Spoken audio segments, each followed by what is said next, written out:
explain things about the fire procedures because we all know it so well. So move on to the main items of the business. Minutes of the last meeting have been on the table for 30 minutes. Are you happy that I sign them as a true record? Great. Thank you.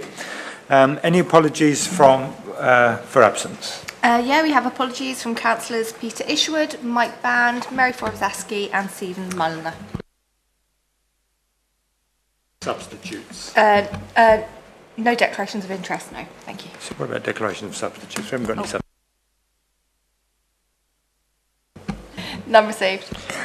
Right, so we move on to performance against government targets. Who would like to tell us all about that? Elizabeth, thank you. Thank you, Chairman. Members, we've circulated the latest performance statistics this evening. Apologies that they weren't included in the agenda. Very briefly, the news continues to be good on all targets, and the position on major appeals continues to improve. And the best estimate for the period of the 1st of April 17 to the 31st of May 2018 is now 7.32%. So we're moving away from the critical threshold of 10%, which is the designation level for special measures. So that's excellent news for the authority, and it demonstrates actually the value of having an adopted local plan in place, which has given us back the control and much greater weight to be attributed to it in planning appeals. So I'm sure you'll agree that's really good news. The rest of it's information. Thank you very much, Chairman. Happy to take any questions. Thank you, Elizabeth. Any questions from Councillor Lee? Thank you, Chairman. It's not critical given these figures, but I was just wondering, bearing in mind there's you've alerted us to permissions in principle and technical details consent. Dealing with those, is that likely to change the loading on you at all, and therefore one might need to sort of have revised targets, but whether the government's thought like that at all? Thank you, Chairman. The government hasn't advised yet how it will assess the performance of those, and it will do in due course, but at the moment we haven't got to be concerned about that because the performance, of course, will only start to kick in once we start to receive any, and we haven't to date. Thank you. Thank you. Anybody else? No, I've been very remiss. I haven't introduced our lovely selection of officers here, and that includes you, Barry, loveliest of all. So speaking just now, obviously, was Elizabeth Sims, Head of Planning. Next to her is Louise Yendel, Area Team Leader. In the middle there, Ruth Dovey, the Principal Planning Officer, who's going to introduce the item this evening, and Barry Devlin, our Planning Lawyer. So we move on to the main item of business this evening, which is B1, Land at East Street, Farnham, GU9 7SB, erection of back poles. So, Ruth, would you like to introduce the item, please? Thank you, Chair. Before I start the presentation, if I could just draw committee's attention to an oral update I have in relation to, if you go to page 14 of your agendas, and the paragraph above the heading Impact on Visual Amenity. In this paragraph, the text refers to a previously refused scheme, and that's incorrect. It should read a previously approved scheme.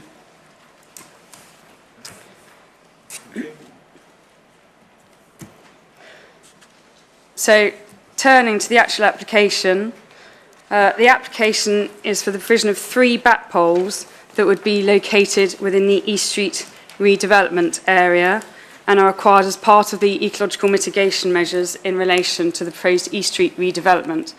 So on the right-hand side of the page, you've got a plan that shows the East Street redevelopment area outlined in blue, and you've got 2 red squares towards the bottom of the site, which indicate the location of the bat poles. And on the left-hand side, you can see the positioning of the bat poles in more detail. And if you need to get your bearings, then this is the River Way running through the site just here. So the bat poles would provide replacement roosting areas for bats that would lose their roosts as a result of the East Street redevelopment scheme. So this aerial photograph shows the location of the bat poles within the existing context, and they would be located in green areas either side of the River Way. The context will change quite dramatically as a result of the East Street redevelopment. And here is a master plan, and I've tried to show in the bottom corner the location of the bat poles within the East Street redevelopment scheme. And you can see that in the East Street redevelopment scheme, they would be located in areas of greenery, and numbers 1 and 2 would be located amongst trees. This slide shows some photographs of the immediate context of the location of each bat pole. So slide A shows a photograph of the approximate location of bat pole 1, which would be effectively, well, you can't really see the location because it would be behind these trees here as the position is currently on site. Photograph B shows the location of the second bat pole, which would be approximately in this position, so approximately here on this photo. And in photo C, which is looking towards the A31, the third bat pole would be located approximately here in front of this hedgerow and trees. So there is some previous history. I've already stated that the proposal required as a result of mitigation measures for the East Street redevelopment scheme. As part of the East Street redevelopment scheme, it was previously required that a bat house was located in the redevelopment site as a result of the loss of bat roosts within the East Street redevelopment scheme. These comparative images show the bat house that was subsequently approved as part of the mitigation measures. So this plan shows the location of the bat house, which would have been just here near Home Park House, and it just provides you with some details of the elevations. The applicants have decided that the bat house isn't practical because it's based on the ground, and therefore they feel it's potentially going to be subject to vandalism, and that's based on the fact that Brightwell Cottage has been subject to a lot of vandalism over the years. So as an alternative, they're proposing the bat poles that you see in the images at the top of this slide.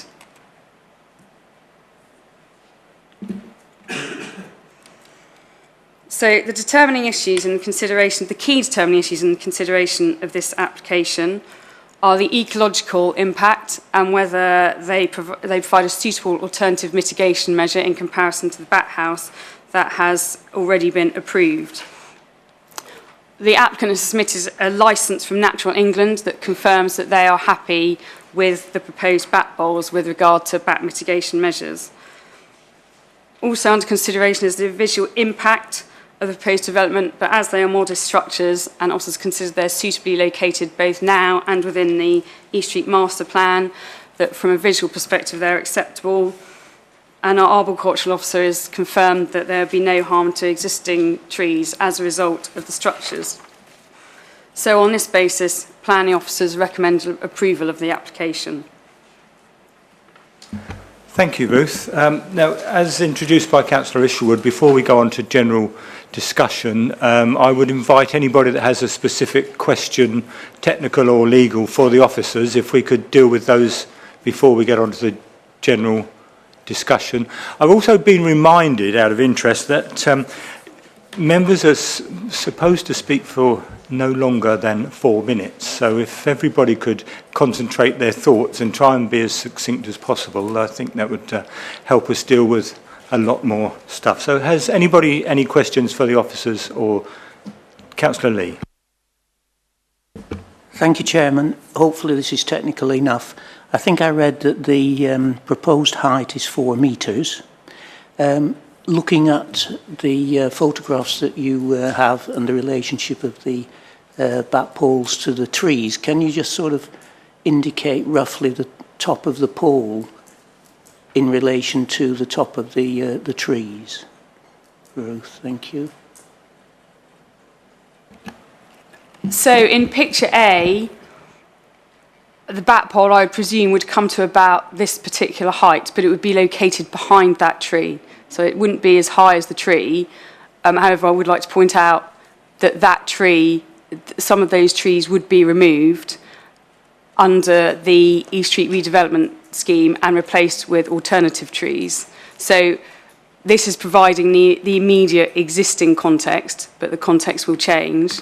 Again, I would have thought on this photo, the bat pole would probably approach that kind of height. I would imagine it's going to be not as tall as the height of the existing trees. However, again, some of those trees are due to be removed.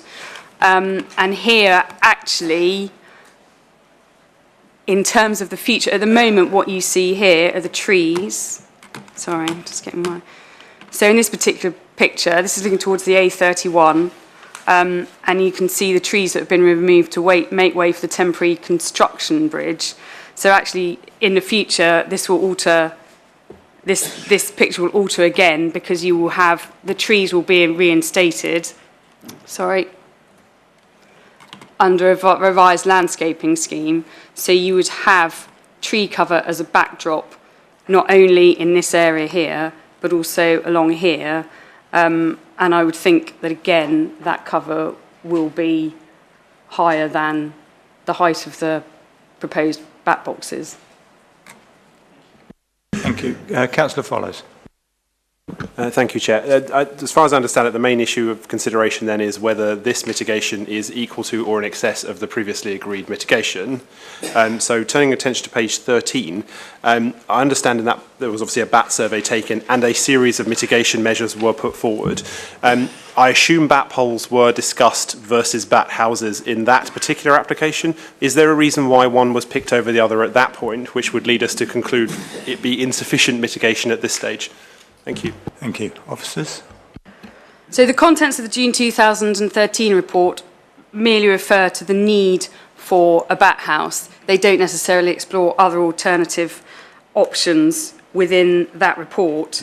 However, under this application, I'd just like to highlight that the applicant has been in consultation with Natural England about this alternative mitigation measure, and on that basis, based on the information they've provided to Natural England, they have submitted a bat licence in that respect, and they are the overseers, effectively, of ensuring that these protected species are adequately protected for. Thank you. Councillor Hyman. Yes, thanks. But actually, if you don't mind, whilst we're on that subject, I'd just say that these bat poles are actually bat boxes on poles. It's not bat poles that are the mitigation. Poles don't do anything but hold something up. It's bat boxes that's in front of us, and our officers will confirm that, I'm quite sure. And there were previously, the previous application to answer the point from Paul here was that we had a bat house mitigating the loss of the maternity roosts in the cottage, and to mitigate all the other bits and pieces, just the little day and night roosts, we were going to have bat boxes put up in trees.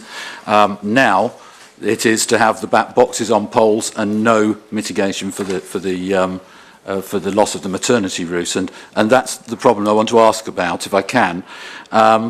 Can you please, because you're going to need to confirm to members, if someone could look it up whilst you're doing the officer report or something, that the Natural England licence that was granted last November does not cover maternity roosts. So there is no mitigation. It does not allow for Brightwell Cottage to be removed and knocked down and bats to be taken out of it, because that's what a licence sort of allows you to do. So firstly, I'd like that confirmation, because I don't think this mitigation is sufficient, and I need to query this. So the licence doesn't cover maternity root, the loss of the maternity roost, which is the major high-risk bit, that, according to the Bat Conservation Trust and government guidance. The Bat Conservation Trust guidance says bat boxes on poles work well in the US, but don't seem to work as well in the UK. So if you can confirm that, because members won't have that documentation with them.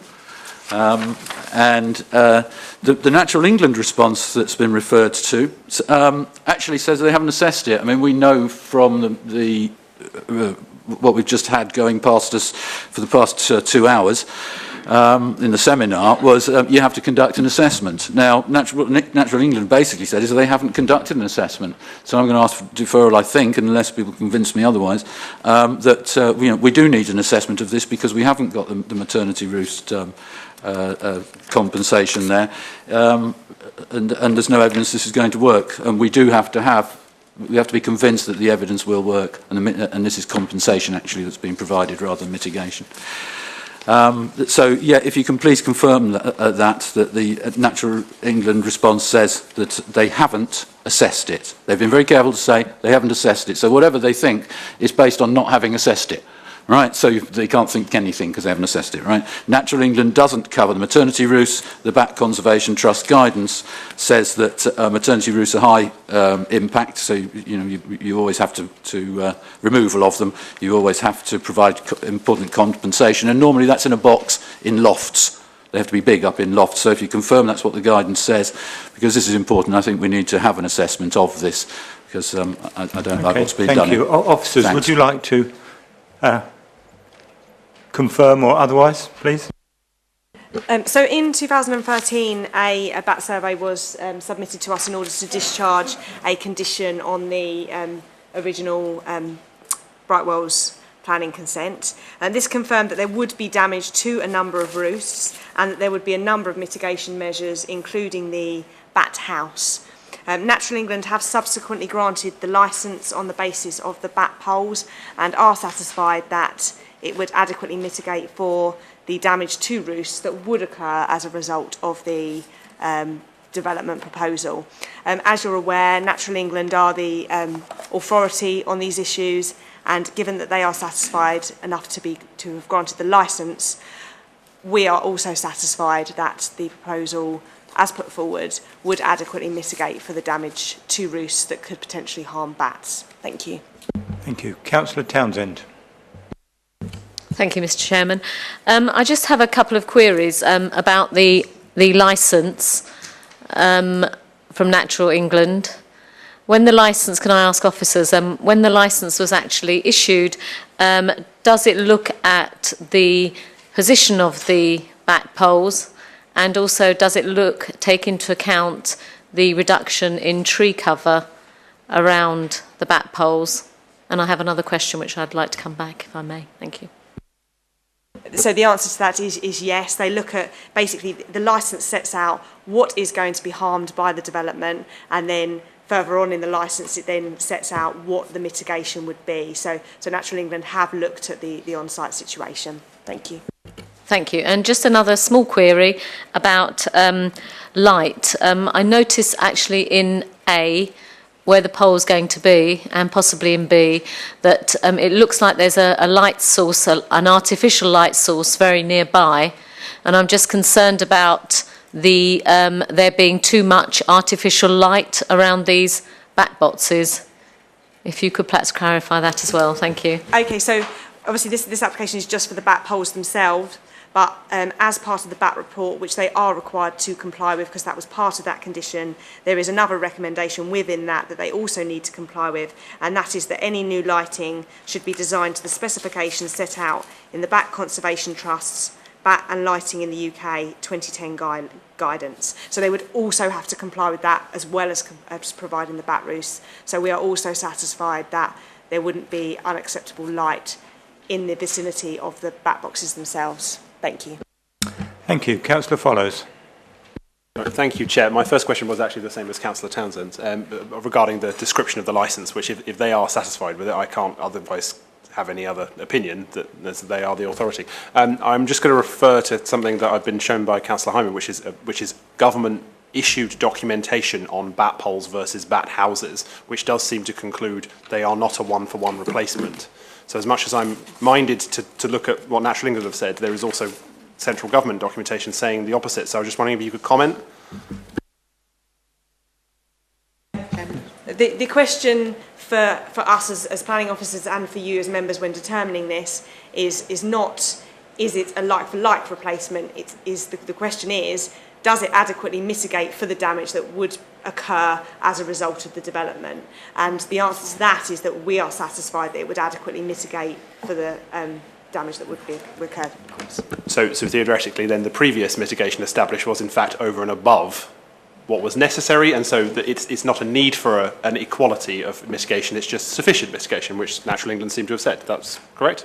I mean, I'm not an expert on this, but From the information that you've said, I would assume that yes, it went above and beyond. The important question is we are satisfied with what is being put forward now, and that would adequately mitigate for the harm. So yes, thank you.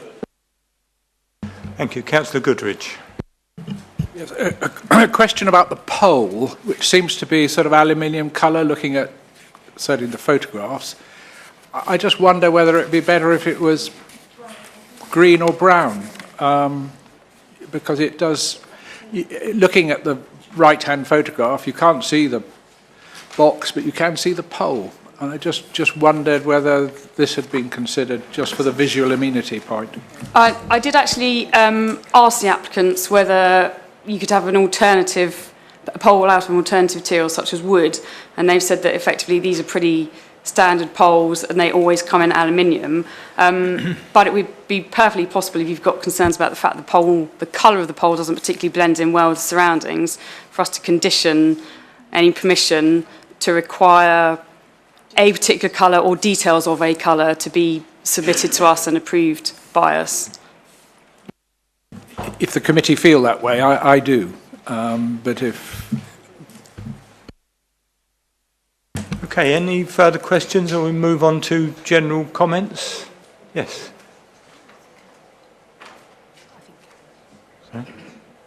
No? Nobody got anything to say? Okay.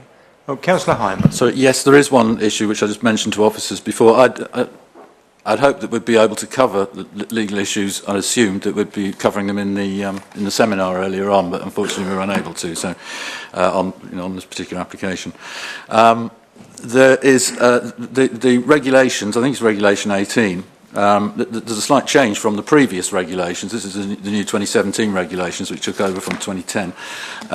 Say that we have to, for EIA applications, when this is a subsequent application to the main development, which is an EIA application, that you have to have attribution. You have to, the developers have to put in a form saying, or the back report has to say who the experts are, and what their expertise is, and all the rest of it, show that they're genuine documents.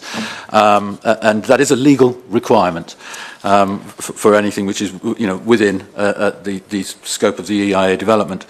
The 2013 report doesn't have that. It's got a number of very strange self-contradictions within it, which I won't go into in any detail now, but I can understand why that hasn't been attributed, but we are not legally able to grant consent to it to this application because of it. And that's something else which I think we ought to defer for, to have that sorted. So I'd just like officers to confirm that as well, please, because, I appreciate other members don't know whether I've made a mistake here or whatever. I'm absolutely sure of myself and on this, but I'd like your officers to confirm that the report is not attributed and that the EIA regulations, I believe officers are going to say we don't need EIA for this bit. Well, it's part of an EIA development. We can't avoid it that way. We have to have these documents attributable and attributed. Thanks. Barry, would you like to respond? Yes, Mr. Chairman. Regulation 18 is not applicable. This is a subsequent application flowing from the mitigations imposed by the 2012 condition regarding bat mitigation prior to commencement of development or demolition, and then as through the 2016 variation. So it is a subsequent application. There is a body of environmental information which was established at that time, and then you go to Regulation 9 of the EIA regulations, subsequent applications where environmental information previously provided, and that says that where an application is before the local planning authority for determination, is a subsequent application, has not been the subject of screening opinion, and is not accompanied by a statement referred to as an environmental statement for these regulations, and the application for the original planning permission to which a subsequent application relates was accompanied by environmental statement and information. Then you go to Regulation 2, where it appears the relevant planning authority that the environmental information already before them is adequate to assess the significant effects of the development on the environment. They must take that information into consideration in their decision for subsequent consent. So There you are, Mr. Chairman. The environmental information already opposite the main application that was before committee is adequate to determine the environmental effects of this development, and you do not have to go to this attribution, as Councillor Hyman suggests. Councillor Hyman, you wish to come back? Yes, just to point out that the Regulation 9 there, where it's talking about the already having been through EIA previously, this hasn't. It has always been missed out of the EIA, so obviously that's not going to apply because it has never had environmental impact assessment of the BATS issues. In fact, the only mention in the environmental impact assessment in the 2008 EIA was that they'd walked the site over in 2003 and 2006 and didn't think there would be any BATS there. And then in 2012 they did another site walkover, saw loads and loads of BATS, and decided that they were going to have to start doing reports, and they did a report in 2012 which found bats in the theatre roof, and so they never printed that report. In 2013, the report that's in front of us and in these documents, but not in the environmental statement, and not attributed, that says that actually they didn't find a roost in the theatre roof, so that hasn't been mitigated either. So this is basically what the environmental impact assessment legislation requires, is that that you do conduct an assessment, and a solicitor's absolutely right that if you've already conducted an assessment and it's fine, you don't have to do it again. Of course you don't, and he's quite right in that. But and that's what Regulation 9 takes care of. But if you haven't actually done it, you've got to do it. This is EIA. It's the principle. You assess the impact. Okay, thank you. Barry or Elizabeth, would you like to respond? Well, Mr. Chairman, there was adequate assessment of bat mitigation in several years ago, and on the basis of that, the main permission has been implemented. It's beyond challenge now. We are going back to rely on that information, and that's simply the position. You can rely on Regulation 9 of environmental information regulations, because you're going to get the same answer. And also, there's much case law to say that environmental information requirements are not tick box obstacle exercises to trap the local planning authority.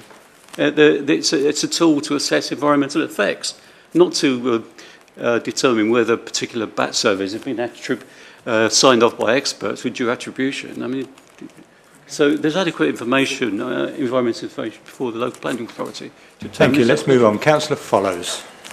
Thank you, Chair. Would it be wrong to presume that Natural England had the bat survey to determine whether they were going to issue a licence or not, and therefore if they had any grounds to suspect that the bat survey was in any way inappropriate or improper, they would have probably not issued the licence?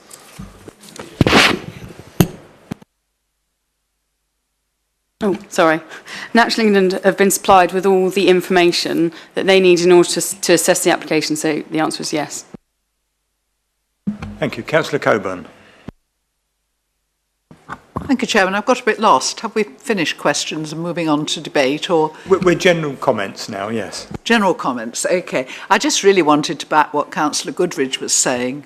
As somebody who spends most of her life either painting railings because they look revolting in the naked aluminium, or putting bat boxes up in the cemetery because we're very keen to protect our bats, I think those look absolutely awful with that aluminium.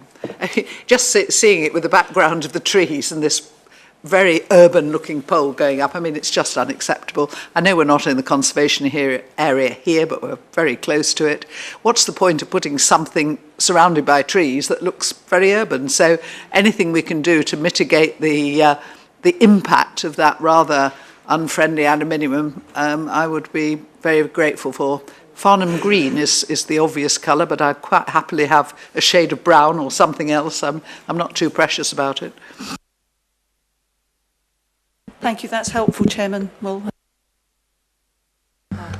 Yes, thank you, Councillor Coburn. We'll return to that as an amended or an additional condition later on, I think. Councillor Townsend. Thank Thank you for allowing me to come back. I just wanted to know one thing. Obviously, from looking at the site plans, it seems that there is a loss of foraging area, and although we're putting the bat boxes in, is there any mitigation for the loss of that foraging area? Under the terms of the June 2013 report, it was also recommended that additional bat boxes went in, and within the East Street redevelopment master plan, and they would be located around various points and within trees. And in fact, I think they are also referred to in the licence that's been submitted with this application. So there will be further works being carried out in that form. Sorry to get to, but is there any additional foraging areas being provided? Additional what additional planting, perhaps, that's being put in? In terms of the East Street Master Plan, whilst there will be trees being lost, there will also be further trees being put in that will provide some foraging for the bats. Thank you. Councillor Denis. Thank you, Chair. Note, I've read through the report and I see the Town Council have made no objections, so I think that's always telling. Just a couple of niggles, really. The site photos, I don't know if they can be put back up.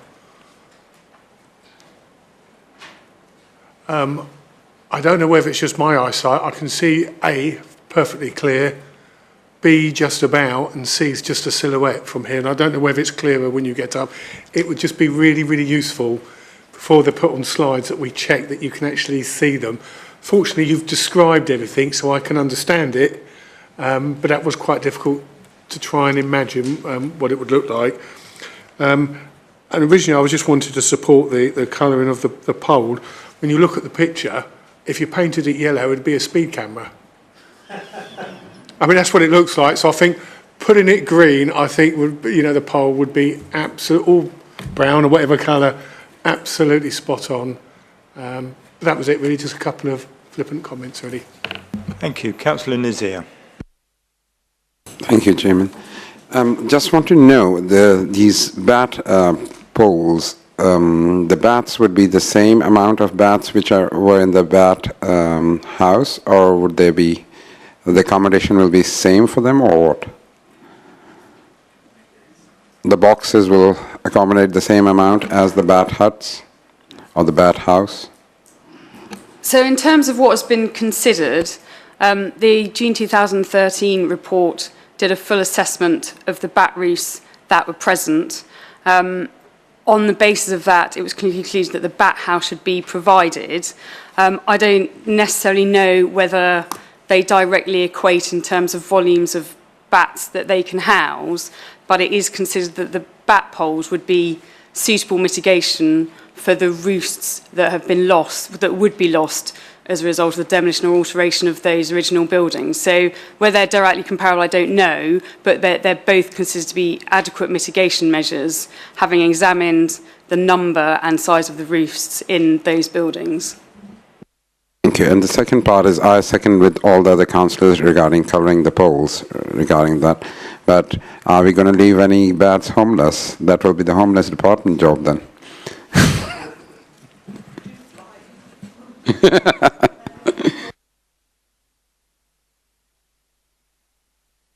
Councillor Hyman, you wish to come back?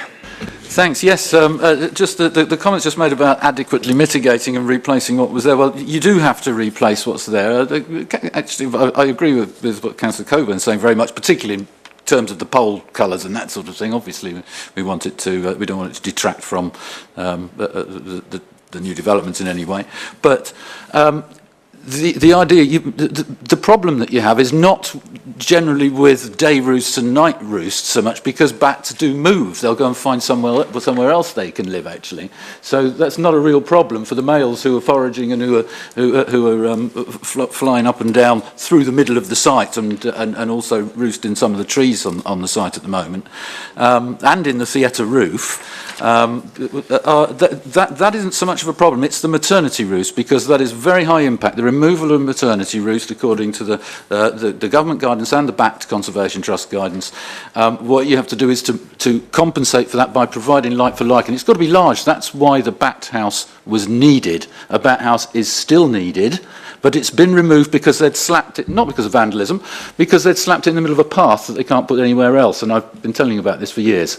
It was impractical, and they've admitted it's impractical, but they're not replacing the mitigation for the maternity roofs, which are there. And I've got this, and I'd just like officers to confirm, because you say you've got a licence there, that on the bottom of page 2, it tells you what the licence is for, and it says that it is for day roost for common pipistrelle and soprano pipistrelle.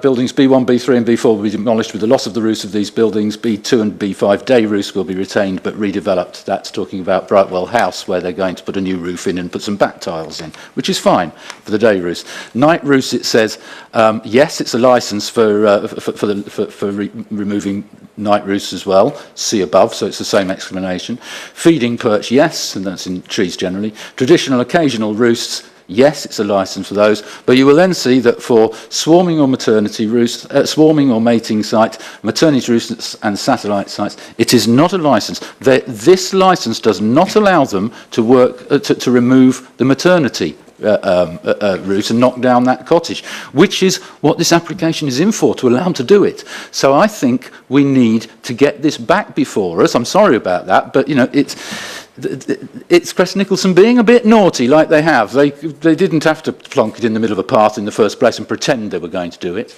We need mitigation for the maternity roosts. And I think, you know, from the habitats, this is habitats, it's what we were talking about earlier. The principle is that you must conduct an assessment, you can't evade assessment, and we should have that assessment. And officers haven't confirmed, it's absolutely true. Natural England have covered their backside, so they've said they have not assessed it. So there's been no assessment ever. We need that assessment. I'm just asking you, members, please can we start doing these things properly? And just get it back with an assessment. It shouldn't take them long to do it, if they can do it. But, you know, I'm concerned that actually they're trying to pull the wool over our eyes, because we need to put in large back boxes in lofts of the buildings that are being created in order to mitigate for the loss of the lofts that are there. That's what the guidance says. Sticking boxes on poles is not going to do it. That will help to mitigate the loss of the day roosts and stuff, which isn't a problem.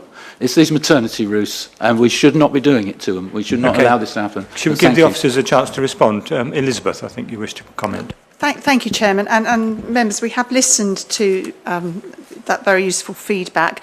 But what I would ask you to do is remember that this is a straightforward planning application. It is a relatively insignificant matter in the overall scheme of things. Bearing in mind this is a major urban redevelopment. It's a very natural and routine part of responding to the detail of an application which we know has had planning permission since 2008, and the developers, in fairness to the applicants, are now discharging the detail.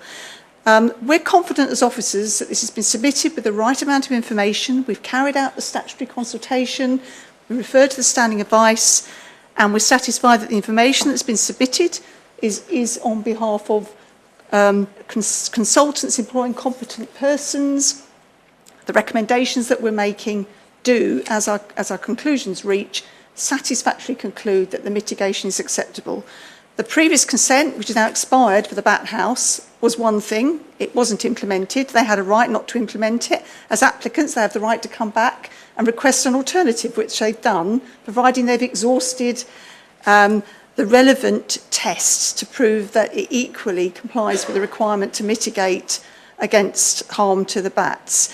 So all I conclude, Chairman, I do understand the issues that have been raised, but we wouldn't have been bringing this report to you if we weren't satisfied that it complied with the environmental impact regulations and it also complies with the habitats regulations for the protection of the bats. So I would urge you, Chairman, to move this to a recommendation because I do think that the relevant aspects have been considered and we're confident that our recommendation is sound. Thank you very much. Thank you. Councillor Townsend. Thank you. I too am concerned about the maternity roosts. There was no mention about the movement of the maternity roosts. The application for the licence just confirms that they are moving it for the day and the night roosting, but not the maternity roosts. And also, they are clear, Natural England, that they haven't assessed the site. There is that against the application. So there is a slight drawback on the maternity roosts, which perhaps would require a little bit of clarification, perhaps from the previous application, that perhaps officers could provide some clarity on that, please. Thank you. Officers?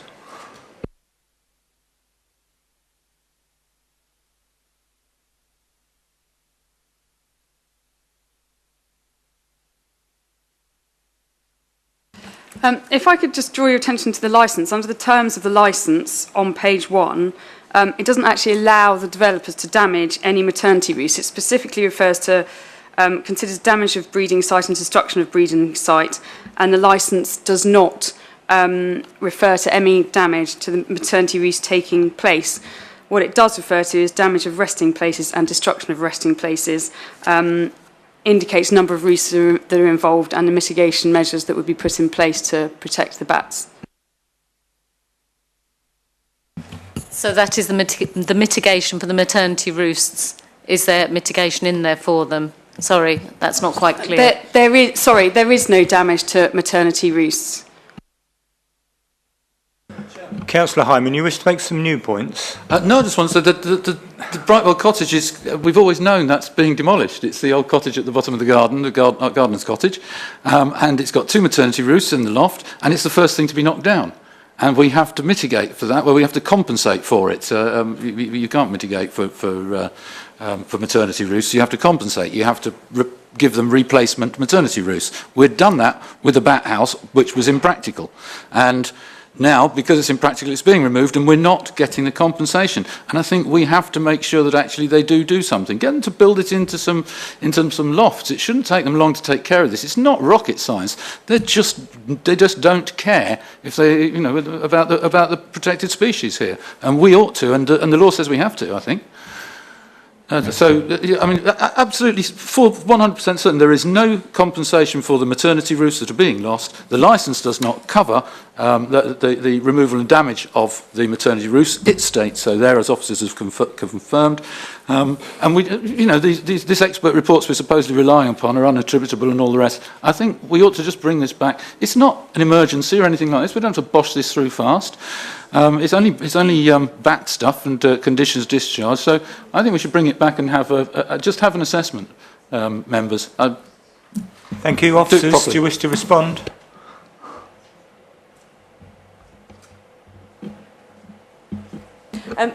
The bat survey doesn't reflect that there would be any damage to maternity roosts, and as a result, we don't consider that mitigation, well, not mitigation, but new roosts would need to be provided for that, because where there isn't damage, you do not need to compensate for it.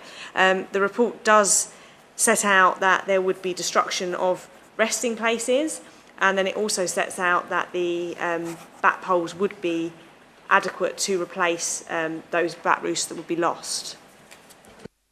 Thank you. Councillor Ward. Thank you, Mr. Chairman. I was going to keep quiet, but I've been perturbed by a couple of things I've heard. No damage will be done to maternity roosts is a comment. There are maternity roosts in Brightwell's cottage is another comment. So do I take it from that Brightwell's cottage will not be demolished until we have another application before us to provide suitable maternity roosts?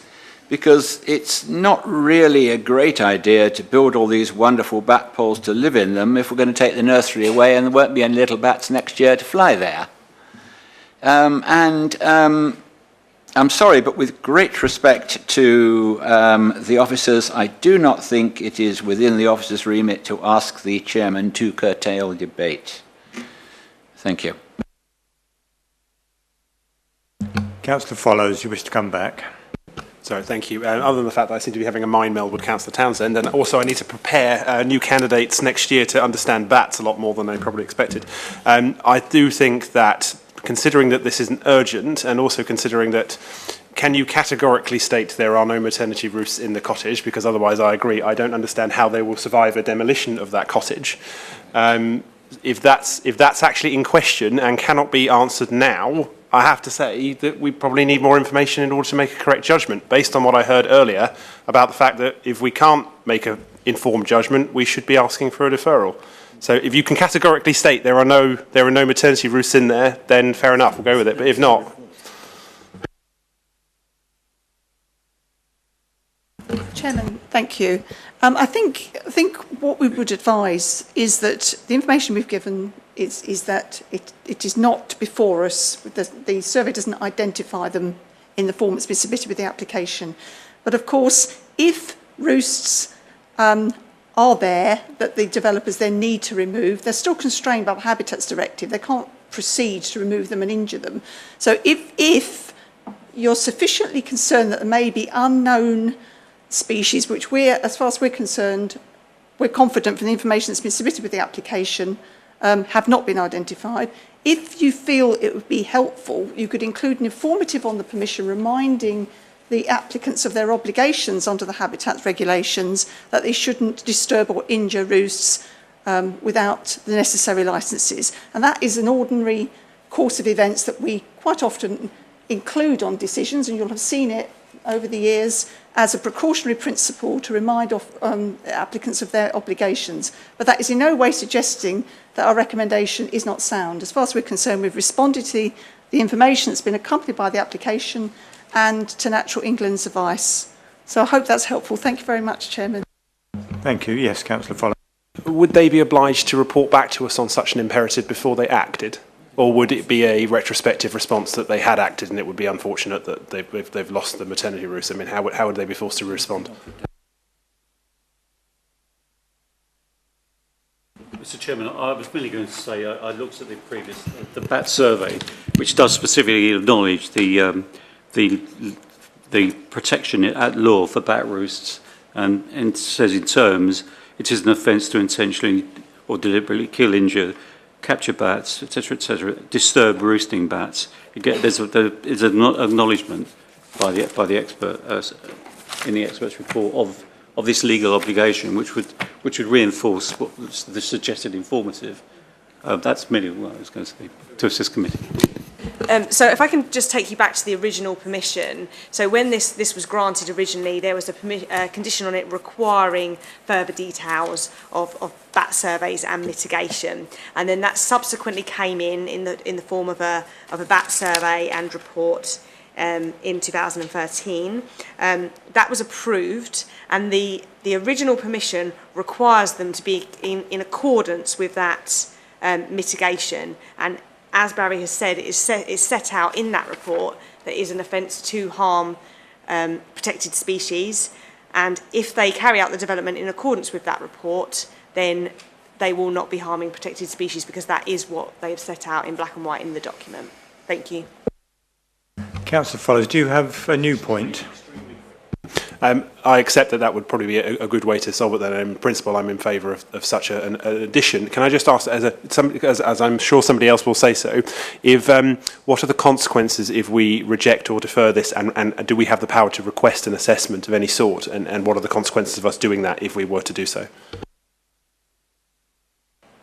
Thank you, Chairman. If you decided to defer it, to ask for more information, the usual situation would prevail that the applicant could choose, if the application goes out of its statutory time period, to appeal against non-determination, and there's always a risk that would happen.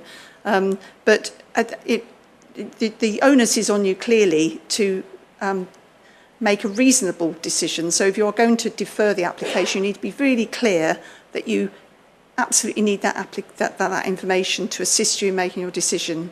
And clearly our advice is that we feel you do have adequate information to make the decision before you, and that's been submitted. Thank you very much, Chairman. Thank you. Councillor Goodridge. Chairman, I think the compromise is an informative, making it clear that maternity roosts, the licence makes it an informative that says the licence that's been granted by Natural England says that no maternity roosts are to be interfered with, and reminding the developer that they mustn't interfere, and maybe adding a little bit more to the informative to say it is believed that there may be maternity roosts in the cottage. If that is helpful, so that we are making it clear we are complying with the licence, and it seems to me we could grant permission, subject to the pole colour, which I'll come to, and that so that the licence makes it clear, as I understand it, that maternity roosts are not being moved or destroyed, and the report we had in 2013 didn't refer to any.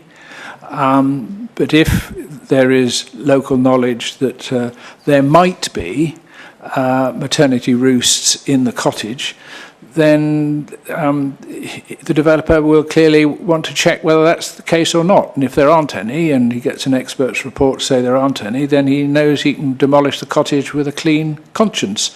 If he finds some there, then he knows he's got to put a further application to sort out where he's going to put the maternity wing.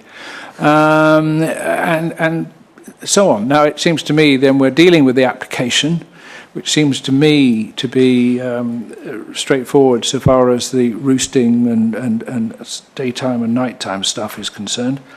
And if we had a condition as well that the poles be of a colour to be approved by the local authority, so we don't have a debate on every shade of green and brown, then I would suggest those two alterations to the recommendation, and if I have a seconder, then we could proceed on that basis.